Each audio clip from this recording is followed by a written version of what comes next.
இந்து சமூகத்தில் மிகவும் புனிதமான மற்றும் மிக முக்கியமான பண்டிகையான கிருஷ்ண ஜென்மாஷ்டமி இன்று நாடு முழுவதும் சிறப்புடன் கொண்டாடப்பட்டது. மக்கள் அதிகாலை முதல் கோயில்களில் நடைபெறும் சிறப்பு வழிபாடுகளில் கலந்து கொண்டு வழிபட்டனர். கோவையில் உள்ள இஸ்கான் கோயிலிலும் ஜென்மாஷ்டமியை முன்னிட்டு சிறப்பு வழிபாடு நடைபெற்றது. உத்தரப்பிரதேசம் மதுராவில் ஸ்ரீகிருஷ்ண ஜென்மஸ்தான் கோயிலில் கொண்டாட்டங்கள் கோலாகலமாக நடைபெற்றது. டெல்லி, மும்பை மற்றும் குஜராத்தில் உள்ள இஸ்கான் கோயிலிலும் அதிகாலை சிறப்பு வழிபாடு மற்றும் ஆராதனை நடைபெற்றது. பக்தர்கள் திரளாக கலந்து கொண்டு கண்ணனை வணங்கினர். தஞ்சாவூரில் கிருஷ்ண ஜெயந்தியை முன்னிட்டு மேலவீதி தேரடி பகுதியில் பகவான் ஸ்ரீ யாதவ கண்ணன் பிறந்தநாள் விழா கோகுலாஷ்டமி சிறப்பாக கொண்டாடப்பட்டது. 50க்கும் மேற்பட்ட பசுக்களுக்கு சந்தனம், குங்குமமிட்டு வஸ்திரங்கள் சார்த்தி கோபூஜை வழிபாடு செய்து தீபாராதனை காட்டப்பட்டது. ஹோசூர் வேணுகோபால சுவாமி கோவிலில் கிருஷ்ண ஜெயந்தியையொட்டி கிருஷ்ணர், ராதை, ருக்மணிக்கு சிறப்பு பூஜைகள் செய்யப்பட்டது. சிறப்பு அலங்காரத்தில் அருள் பாலித்த கிருஷ்ணரை ஏராளமான பக்தர்கள் தரிசனம் செய்து வழிபட்டனர். நடிகர் விஜய் புதிய கட்சி துவக்கியது திமுக ஓட்டு வங்கியை பாதிக்குமா என்பது தொடர்பாக முதல்வர் ஸ்டாலின் ரகசிய சர்வே நடத்தியுள்ளார். அதில் நடிகர் விஜய் 10% ஓட்டுகள் வரை பெற வாய்ப்புள்ளது. இருந்தாலும் அது திமுக ஓட்டு வங்கியை பெரிதாக பாதிக்காது. திமுக எதிர்ப்பு ஓட்டுகள் மட்டுமே பிரியும் என தெரிவிக்கப்பட்டுள்ளது. நேர்மை, நாணயத்தை பற்றி பழனிசாமி எனக்கு பாடம் எடுக்க வேண்டாம் என பாரதிய ஜனதா மாநில தலைவர் அண்ணாமலை தெரிவித்துள்ளார்.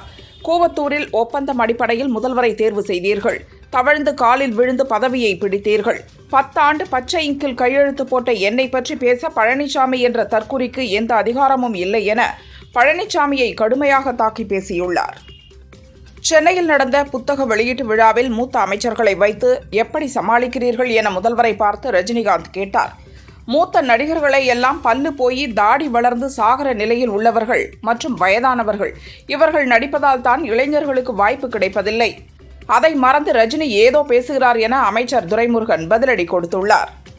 திமுக நிர்வாகிகள் மற்றும் தொண்டர்கள் மீது போடப்பட்டுள்ள வழக்குகள் அனைத்தும் இன்னும் 1 மாதத்தில் வாபஸ் பெறப்படும் என சட்டத்துறை அமைச்சர் ரகுபதி கூறினார். போலீஸ் கொடுத்த பட்டியலில் பலரின் மீதான வழக்குகள் விடுபட்டுள்ளது. அதனால் வழக்குகளை வாபஸ் பெற முடியவில்லை என கட்சி நிர்வாகிகளிடம் சமாதானம் தெரிவித்தார். தமிழக மீனவர்கள் கைது செய்யப்படுவதும் படகுகள் பறிமுதல் செய்யப்படுவதும் தொடர்கதையாகி வருவதாக இந்திய கம்யூனிஸ்ட் கட்சியின் மாநில செயலாளர் முத்தரசன் கூறினார். நட்பு நாடான இலங்கையுடன் பேசி மீனவர்கள் தாக்கப்படுவதை தவிர்க்க வேண்டும். மத்திய அரசுக்கு கடிதம் எழுதும் தமிழக முதல்வர் கச்சத்தீவை மீட்பாரா என்பதை தெளிவுபடுத்த வேண்டும் என முத்தரசன் வலியுறுத்தியுள்ளார். ஆம்ஸ்ட்ராங் கொலை வழக்கில் கைதாகி பூவிருந்தவல்லி கிளைச்சிறையில் இருந்த ஆட்டோ டிரைவர் திருமலைக்கு திடீர் நெஞ்சுவலி ஏற்பட்டுள்ளது. ஸ்டான்லி மருத்துவமனையில் சேர்க்கப்பட்டுள்ளார். திருப்பதி வனப்பகுதியில் அனுமதி இல்லாமல் அத்துமீறி நுழைந்ததாக 19 பேர் கைது செய்யப்பட்டனர். அவர்களிடமிருந்து 3 கார்கள், கோடாரிகள், ரம்பம் மற்றும் மரக்கட்டைகள் பறிமுதல் செய்யப்பட்டன. போலி பேராசிரியர்கள் விவகாரம் தொடர்பாக 3 பேர் குழு அறிக்கையின்படி முறைகேட்டில் ஈடுபட்ட 295 கல்லூரிகள் மீது சட்ட நடவடிக்கை எடுக்க பல்கலை சிண்டிகேட் குழு ஒப்புதல் அளித்துள்ளது.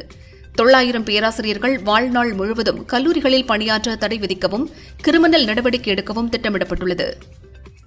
சென்னை திருவிக நகரில் மது அருந்தும்போது நண்பர்களுக்குள் ஏற்பட்ட தகராறில் சக நண்பரை பீர் பாட்டிலால் அடித்து மண்டையை உடைத்த 2 பேர் கைதாயினர். சம்பவம் குறித்து விசாரணை நடக்கிறது.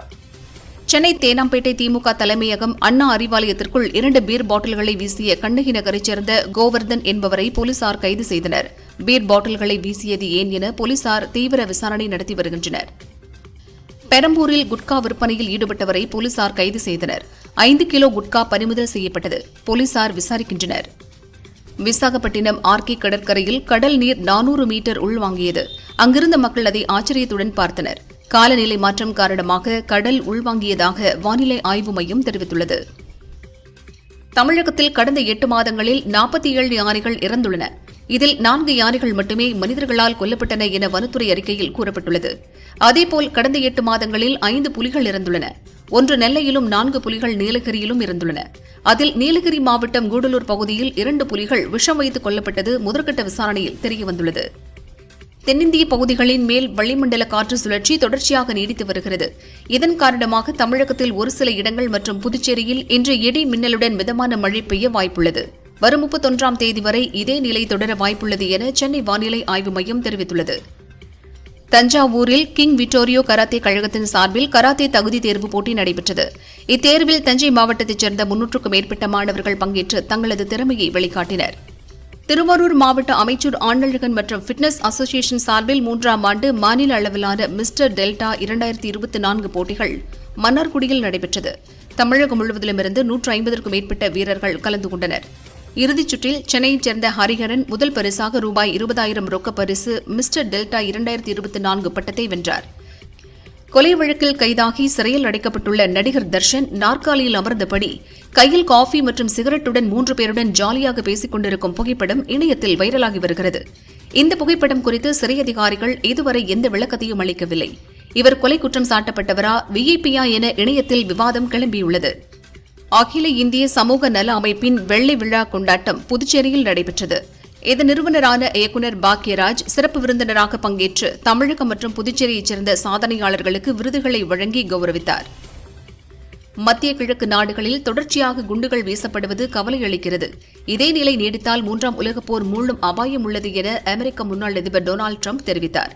இதுகுறித்து அமெரிக்க சார்பில் பேச்சுவார்த்தை நடத்துவது யார்? அமெரிக்க அதிபர் ஜோ பைடன் தூக்கத்தில் இருக்கிறார் என்றும் விமர்சித்தார்.